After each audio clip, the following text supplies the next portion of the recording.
أعوذ بالله من الشيطان الرجيم. بسم الله الرحمن الرحيم.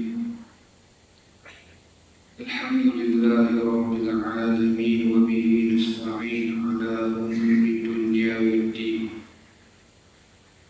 اللهم صل على سيدنا محمد الفاتح لما والخاتم لما سبق ناصر الحق بالحق والهادي إلى صراطك المستقيم وعلى آله وصحبه حق قدره ومقداره العظيم. سبحانك لا علم لنا إلا ما علمتنا إنك أنت العليم الحكيم. قال رب اشرح لي صدري ويسر لي أمري واحلل عقدة من لساني يفقهوا قولي ولا حول ولا قوة إلا بالله العلي العظيم. ولا حول ولا قوة إلا بالله العلي العظيم. بمئة ألف ألف ألف لا حول ولا قوة إلا بالله العلي العظيم. نوينا التعلم والتعليم التذكر والتذكير والإفادة والاستفادة والحث على التمسك بكتاب الله بسنة رسول الله صلى الله عليه وسلم والدعاء إلى الهدى والدلالة على الخير ابتغاء وجه الله ومرضاته وقربه والثواب. آمين اللهم آمين. أما بعد، السلام عليكم ورحمة الله تعالى وبركاته. Sidang hadirin hadirat muslimin dan juga muslimat yang dirahmati Allah Ta'ala,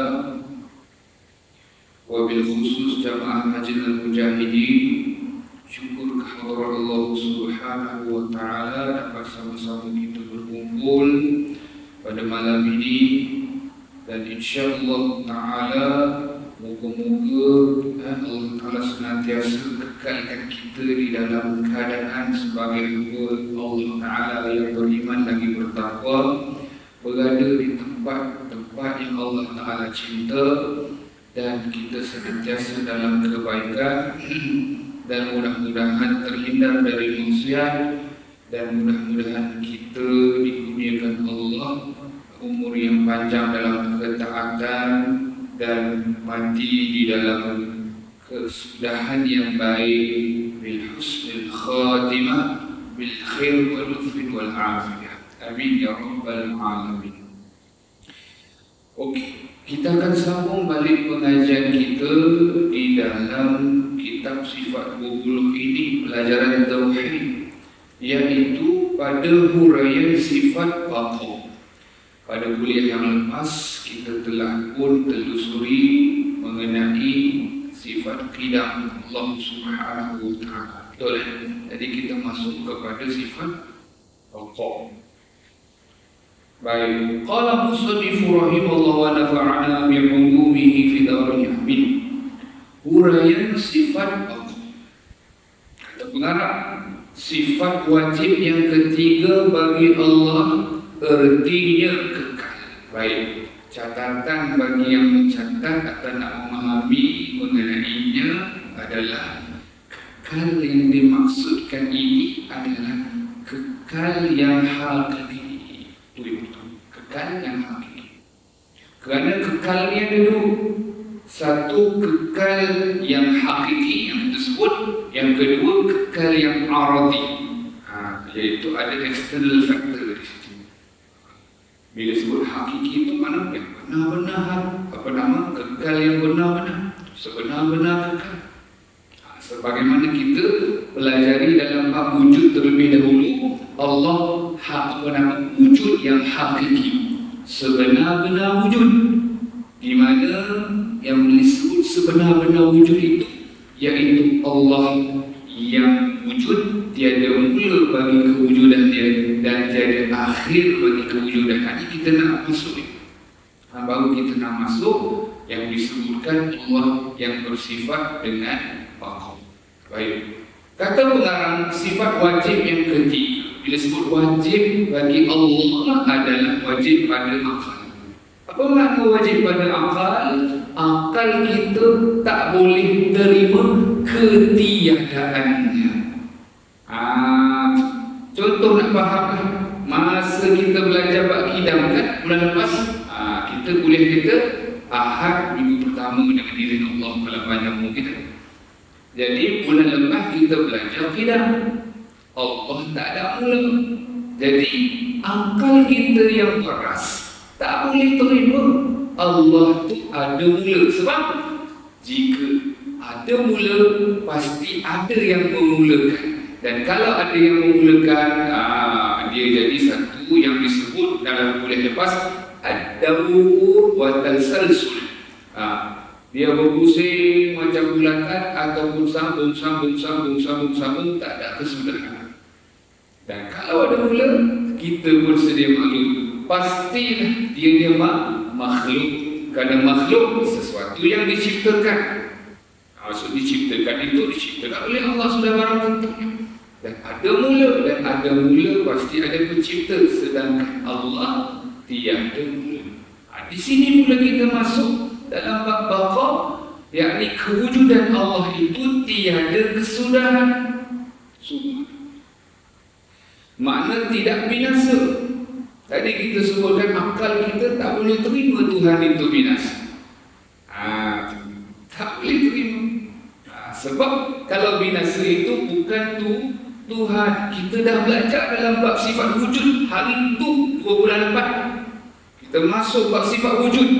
Wujud ada 3. Wujud yang hakiki Allah Ta'ala, wujud yang majazi, yakni untuk makhluk, ada mula ada akhir bagi kewujudannya.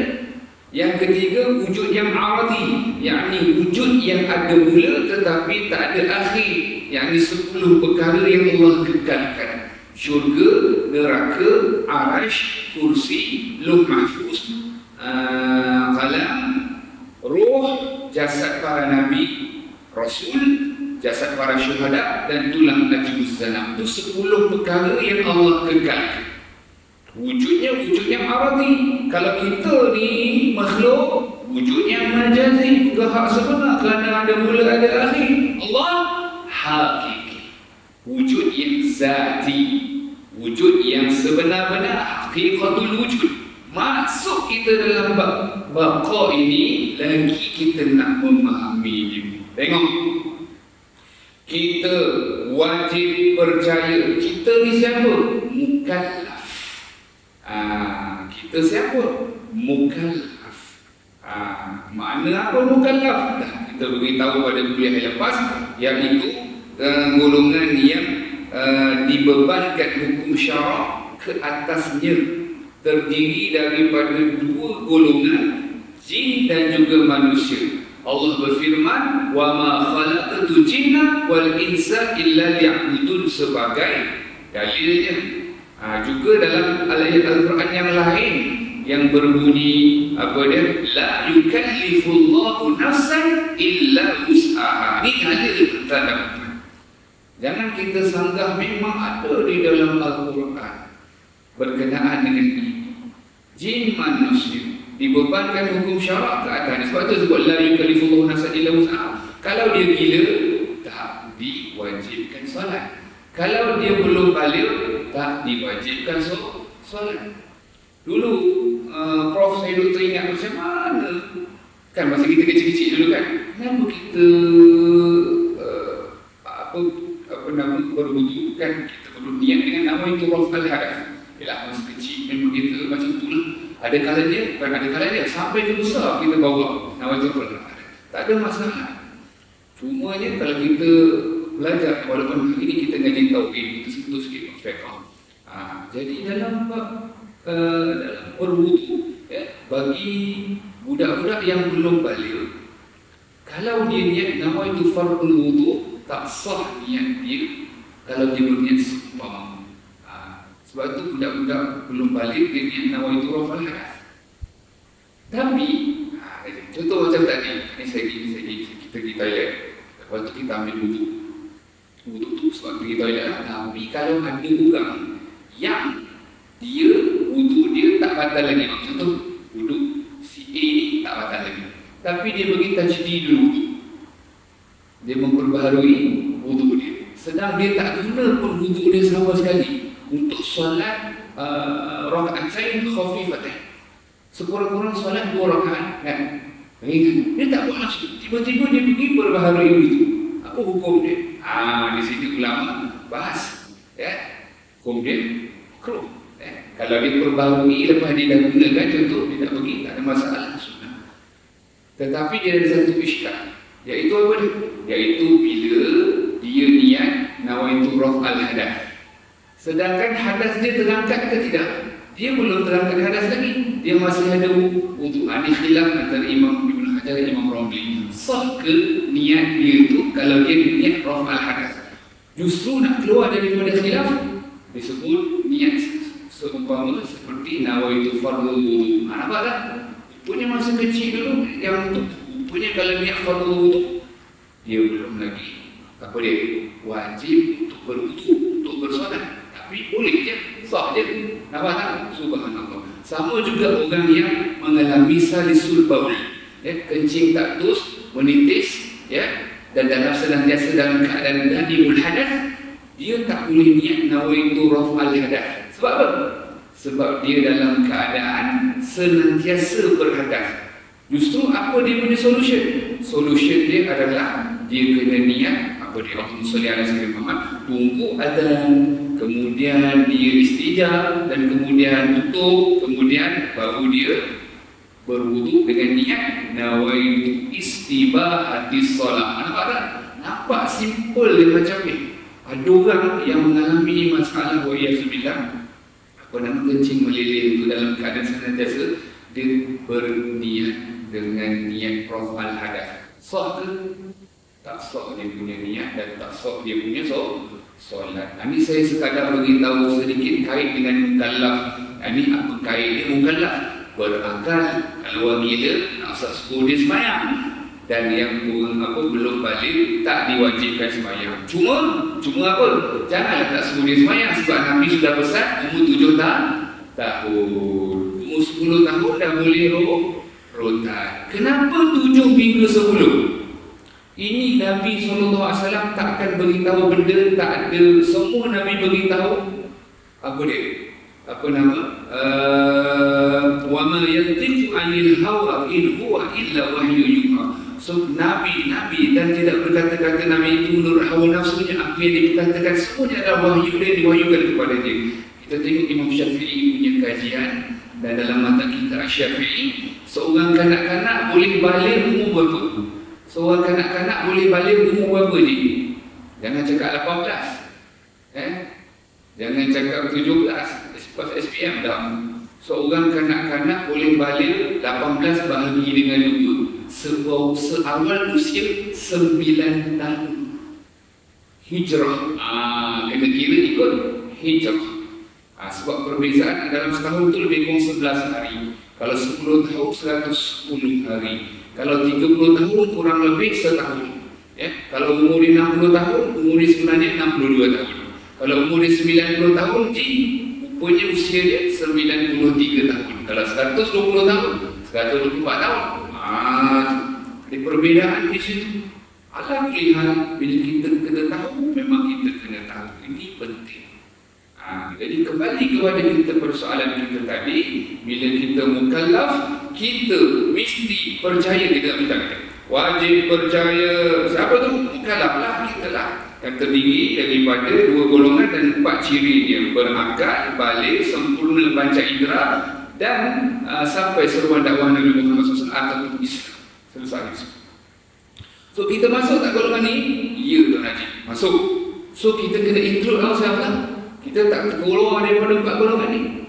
Jadi kita lah wajib percaya. Bila sebut wajib percaya, berapa peratus? 100%? Tak, 100%.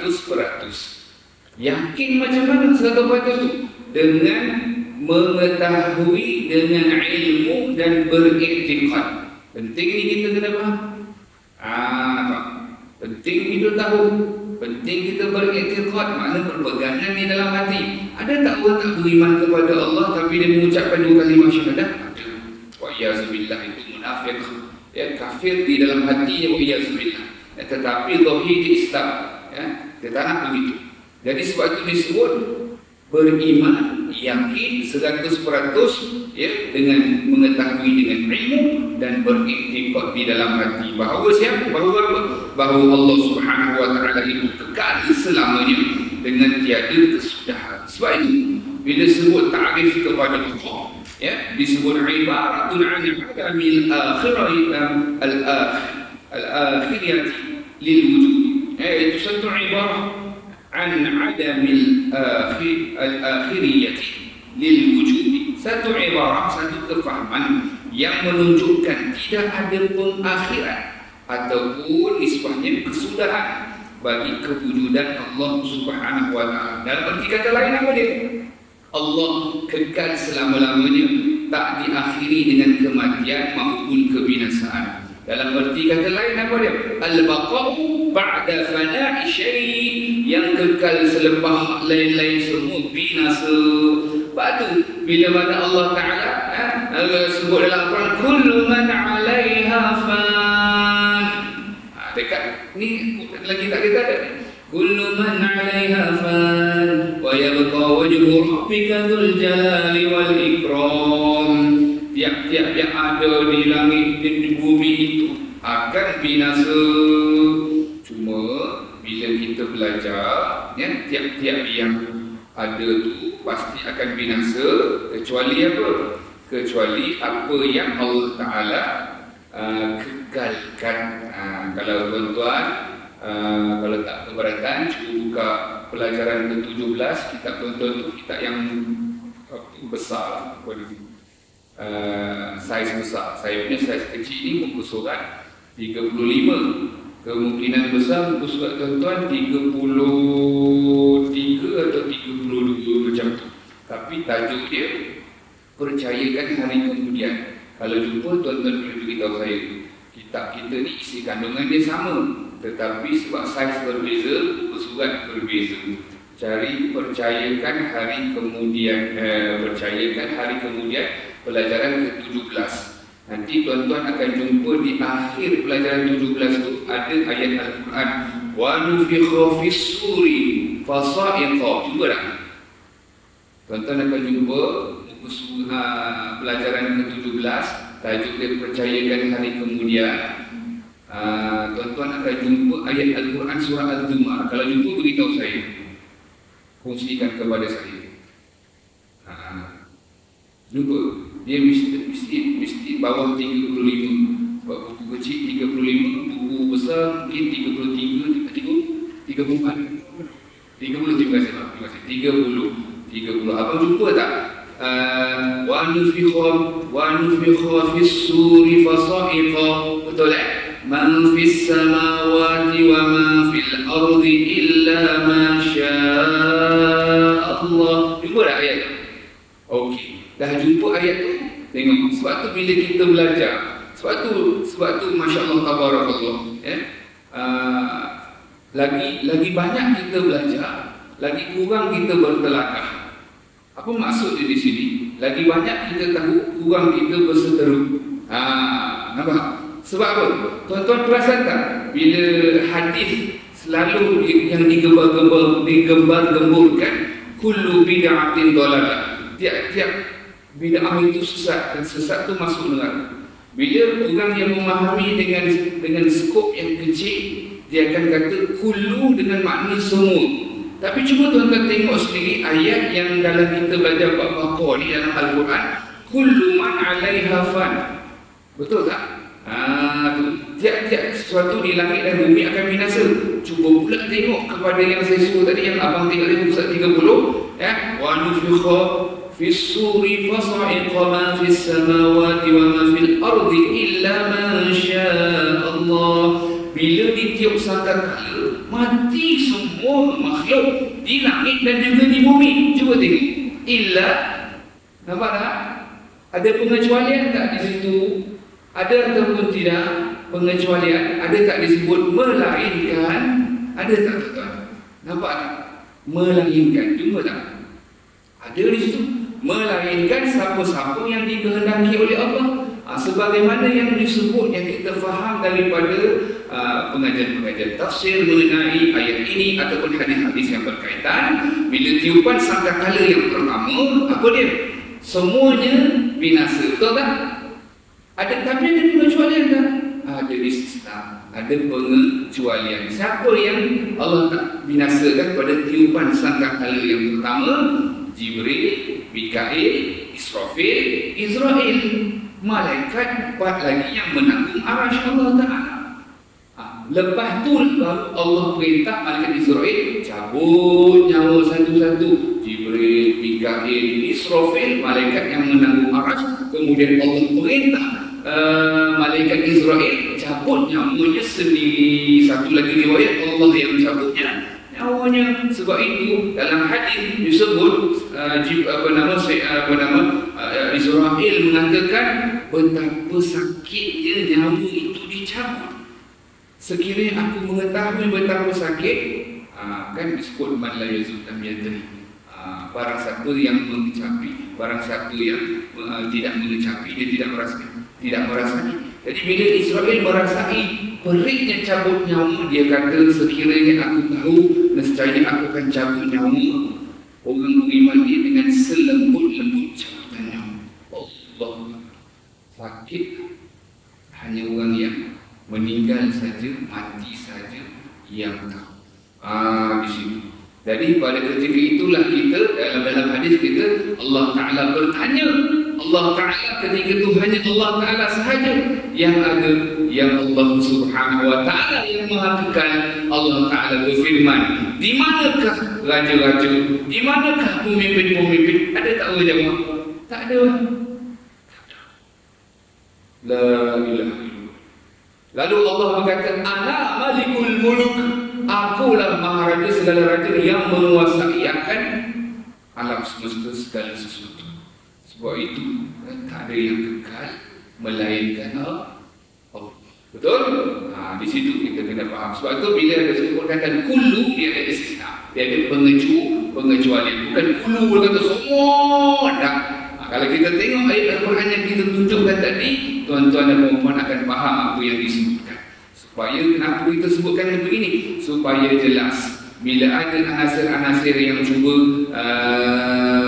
beritahu seumpama yang tidak benar ataupun tidak betul daripada aspek ataupun dari sudut pemahaman daripada acuan akidah Ahlussunnah wal Jamaah, maka kita faham dan kita boleh paling tidak tepis. Baik.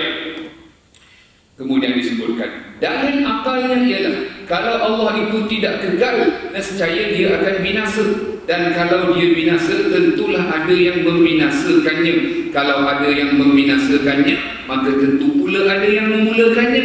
Padahal sudah tetap bahawa Allah tidak berpermulaan, oleh itu dia tidak berkesudahan dan tidak binasa.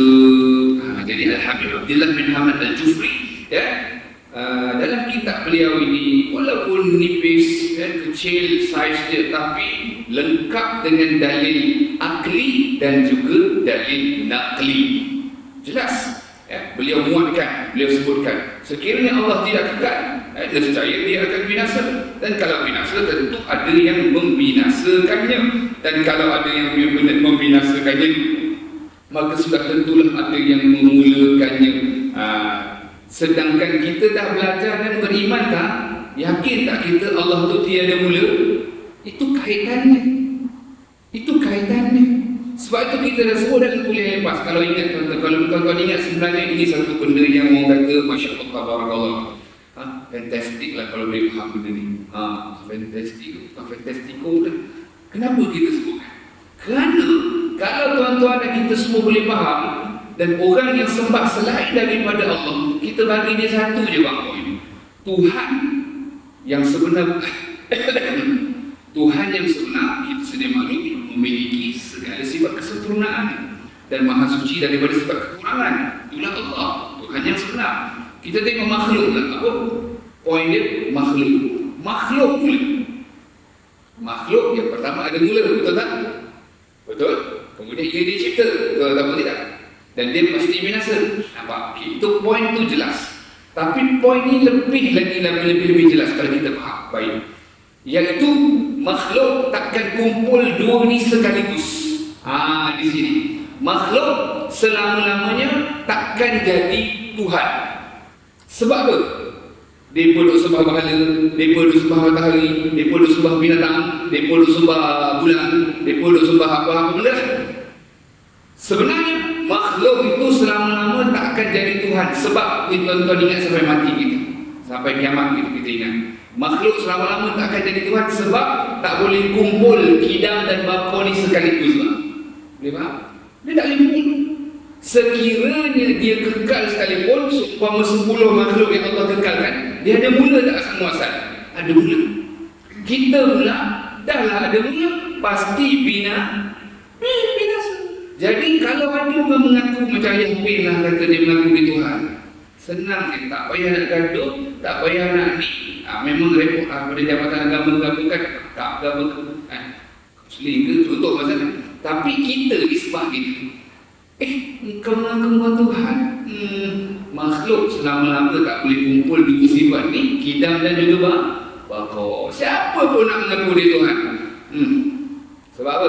Hatta Dajjal sekalipun, Dajjal yang mengaku dia Tuhan tak? Sebab tu disebutkan dalam syarah kepada hadis, dia mula-mula kafir itu tak tertulis pada dahi dia bang, belum lagi.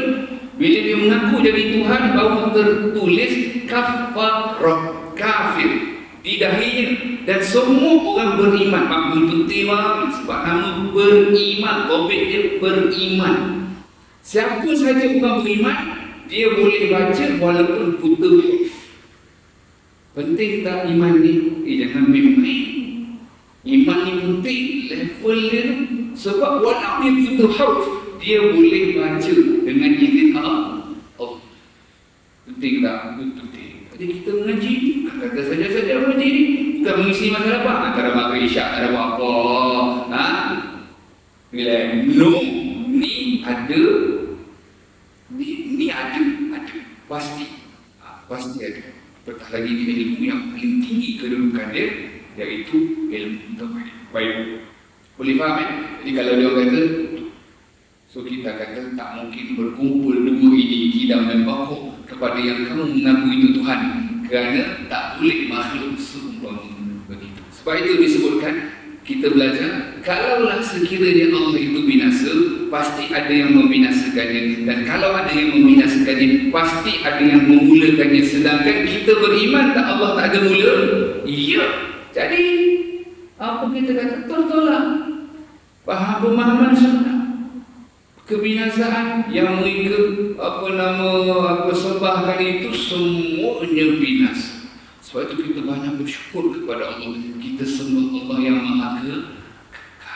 Allah, kita dah mengaji sifat 20 ni memang daripada kecil. Namun kita dalam proses untuk memahami dengan lebih tahqiq, supaya muka iman itu berakar umbi di jantung hati kita, supaya kita mati di hujung hayat kita, di hujung lidah kita, di hati sanubari kita, mati mengucap la ilaha illallah.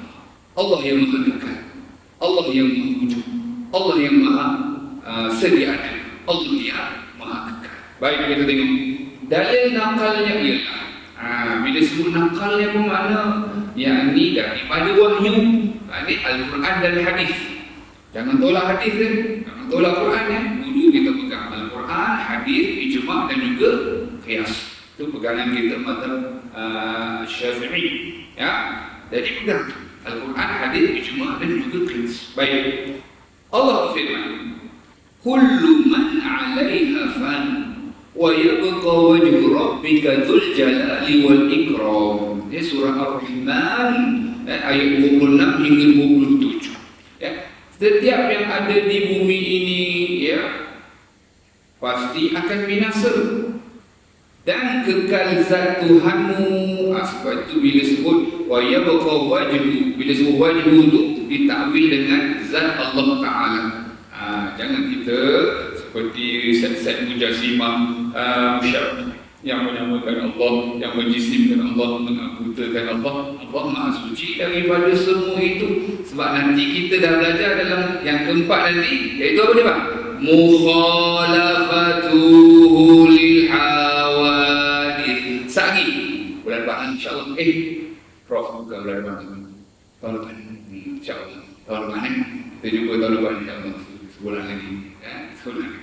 Baik, okey. Jadi disebut di sini sebagai dalil, dan kekallah zat Tuhanmu yang mempunyai kebesaran dan kemuliaan. Itu salah satu daripada dalil di dalam Al-Quran.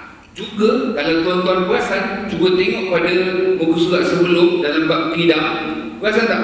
Huwa awwalu wal akhiru. Huwa awwalu wal akhiru. Dialah Allah yang maha awal. Mana maha awal apa? Yang tiada permulaan bagi kewujudannya. Kemudian wal akhir, yang tiada kesudahan. Rupa-rupanya dalam ayat yang sama ada dua dalil bagi sifat qidam dan juga baqa. Tambah lagi yang seterusnya wal-zahir wal batin wa huwa bi kulli syai'in alim. Tambah lagi Allah yang maha ilmu, Allah yang maha mengetahui. Nanti kita mengaji insya-Allah tahun depan, panjang umur kita, amin, semua panjang umur, wajah-wajah yang sama, kita bertemu lagi tahun depan insya-Allah.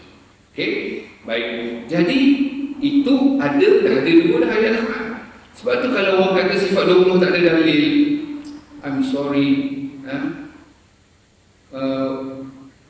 where you coming from? Kita nak tanya juga datang dari mana ni? Sebab semua ni ada, memang ada. Mana kata tak ada? Nampak tak? Di situ kita bukan nak berdebat, tapi nak menunjukkan kebenaran. Dan kebenaran tu pasti mengatasi kebatilan, pasti. Sebab Allah sebut, Allah sebut. Bila datangnya kebenaran, pasti terhapus tunduknya kebatilan. Jadi cuba kita tengok ayat ni ada, jelas, tak perlu gaduh-gaduh. Sebenarnya kita dah berpegang kepada pegangan yang sebenar. Baik, selain daripada itu, dan Nabi SAW juga dalam doa baginda SAW selalu Nabi doa ni, Allahumma antal akhir falaysa ba'daka syai'. Jadi doa ni bermaksud, wahai Allah, ya Allah, engkaulah yang maha akhir. Apa maksud akhir yang di sini? Falaisa ba'daka syai', tiada sesuatu selepasmu. Ini antara doa yang baginda Nabi SAW baca dalam riwayat Imam Al-Bukhari di dalam kitab beliau Al-Adabul Mufrad. Beliau juga ada kitab Al-Adabul Mufrad selain daripada Sahih Bukhari. Juga ada lafaz yang hampir serupa kata ulama. Doa ini yang diriwayatkan oleh Imam Muslim, Imam At-Tirmizi, Imam Al-Baihaqi, Imam At-Tabarani dan Imam Abi Syaibah. Doa tu ataupun hadis tu tak ada dalam kitab ni, jadi saya tambahan kepada tuan-tuan. Ada Nabi baca, tuan-tuan ikut saya sama-sama kita ambil berkat Nabi SAW. Okey, tuan-tuan saya baca, tuan-tuan ikut sama-sama boleh? Saya baca patah-patah boleh? Allahumma antal akhir falaysa ba'daka syai'. Saya ulang Allahumma antal akhir falaysa ba'daka syai'. Saya ulang sekali lagi, Allahumma antal akhir falaysa ba'daka syai'. Makna tadi yang kita sebut, wahai Allah, engkau yang maha akhir. Apa makna maha akhir? Tak ada kesudahan, tidak binasa, yang di maha kekal. Falaisa ba'daka syai', tak ada sesuatu pun selepasmu.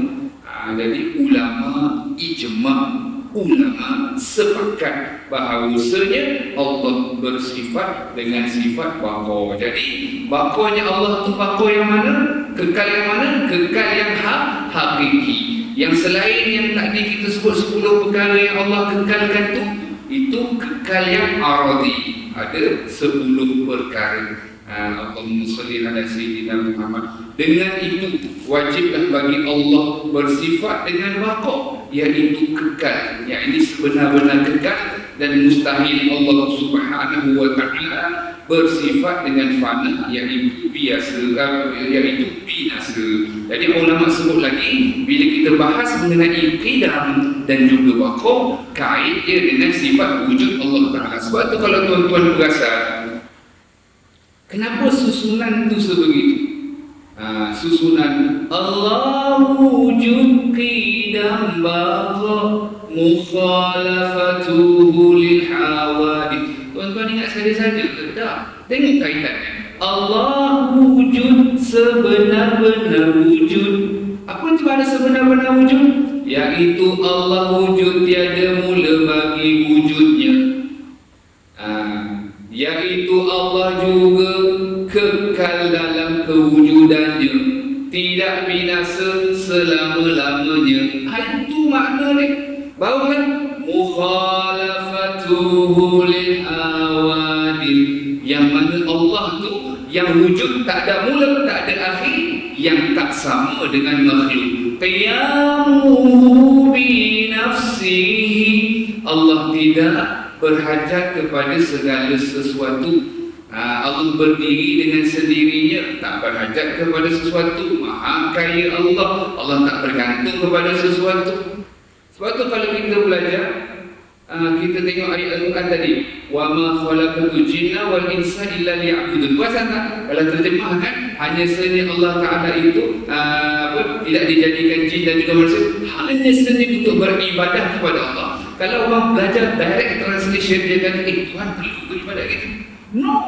Bila kita belajar qiyamuhu bi nafsihi, kita faham Allah Ta'ala tak berhajat kepada ibadat kita. Kita yang berhajat kepada rahmat Allah, pengampunan Allah, pahala daripada Allah. Bila kita belajar qiyamuhu bi nafsihi, baru kita faham Allah Ta'ala itu tidak duduk pada arasy.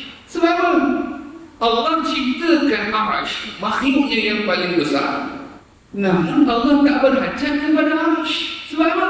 Qiyamuhu bi nafsihi, Allah tak berhajat. Kan kita baca ayat, puak-puak ni kadang ayat kursi ni pun baca Allahu la ilaha illa huwal hayyul qayyum. Allah tidak ada Tuhan selain daripada Allah, selain daripada Dia yang maha hidup, yang maha menguruskan hamba-Nya. Itulah maknanya qiyamuhu bi nafsihi. Jadi Allah tak perlu. So bila kita faham, jernih pemahaman kita, suci pemikiran dan iman kita, khalis, suci, pure, ni yang kita nak. Tuan-tuan ingat nak mati dalam iman husnul khatimah ni? Kalau kita tak settle lagi ilmu tauhid, agak-agak tuan-tuan macam mana? Sebab itu kita kena banyak bersyukur kepada Allah. Ada pengajian tauhid seumpama ini, saya pun tumpang berkat tuan-tuan, berkat abang, berkat semua program semuanya. Sebab dengan berkat tuan-tuan, saya pun boleh sama-sama kaji, kongsi ilmu dengan tuan-tuan, sama ambil manfaat, sama-sama selamat dunia akhirat. Bukan yang mengajar saja seolah-olah dia mengajar, dia pun belajar. Sama-sama saling mendoakan. Dan kita berharap dan berdoa Allah kekalkan kita dalam keadaan iman dan takwa dan beramal soleh, mati dalam husnul khatimah bil khair wal afiyah. Ingat makhluk selama-lamanya tak akan jadi Tuhan sebab tak boleh kumpul qidam dan baqo ni sekaligus. Itu satu rumusan untuk malam ini, insya-Allah. Kita bertemu lagi pada kuliah yang akan datang juga tahun depan, insya-Allah Januari, bismillah, pelajaran ke-6 mukhalafatuhu lil hawadith. Assalamualaikum warahmatullahi taala wabarakatuh.